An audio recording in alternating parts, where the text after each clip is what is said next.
بسم اللہ الرحمن الرحیم۔ معزز سامعین، السلام علیکم ورحمۃ اللہ وبرکاتہ۔ آج ہم اس بات پر گفتگو کریں گے کہ قرآن مجید فرقان حمید کو چومنا، بوسہ دینا کیا شرعاً یہ جائز ہے یا ناجائز ہے۔ تو سب سے پہلے تو یہ بات کرتا جاؤں کہ قرآن مجید فرقان حمید یہ اللہ تعالیٰ کی آخری کتاب ہے جس کو رب تعالیٰ نے آقا کریم علیہ السلام کے لیے سب سے بڑا معجزہ بنا کر اس دنیا کے اندر بھیجا ہے، اور اسی قرآن مجید فرقان حمید کو رب تعالیٰ نے دلوں کی جو بیماریاں ہیں ان کے لیے شفا بنایا ہے۔ تو ایسی مبارک کتاب جو ہے اس کا پڑھنا، اس کو بوسہ دینا، اس کی تعظیم کرنا یہ بڑی اہمیت کی حامل ہے۔ اور اسی طرح آپ کے سامنے حضرت عمر فاروق رضی اللہ تعالیٰ عنہ اور حضرت عثمان غنی رضی اللہ تعالیٰ عنہ آپ کے عمل مبارک آپ کے سامنے رکھتا ہوں کہ آپ وہ ہستیاں ہیں جن کے متعلق آقا کریم علیہ السلام نے ارشاد فرمایا،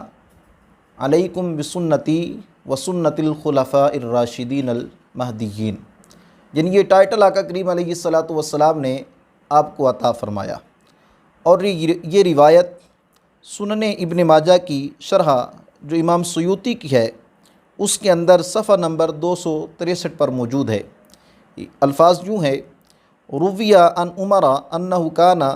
یاخذ المصحف کل غدات ویقبلہ ویقول عہد ربی ومنشور ربی عز وجل،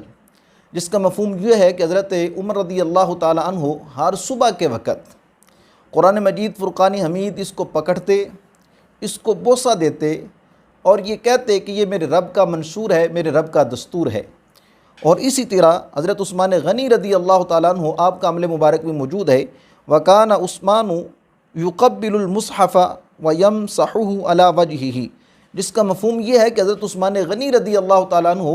آپ قرآن مجید فرقان حمید کو لیتے،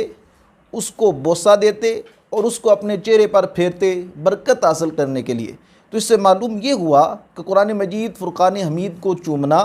اس کا بوسہ لینا یہ بھی شرعاً جائز ہے، اور اس سے برکت حاصل کرنا یہ بھی جائز ہے۔ اللہ تعالیٰ کی بارگاہ میں دعا ہے کہ اس پر عمل کی توفیق عطا فرمائے۔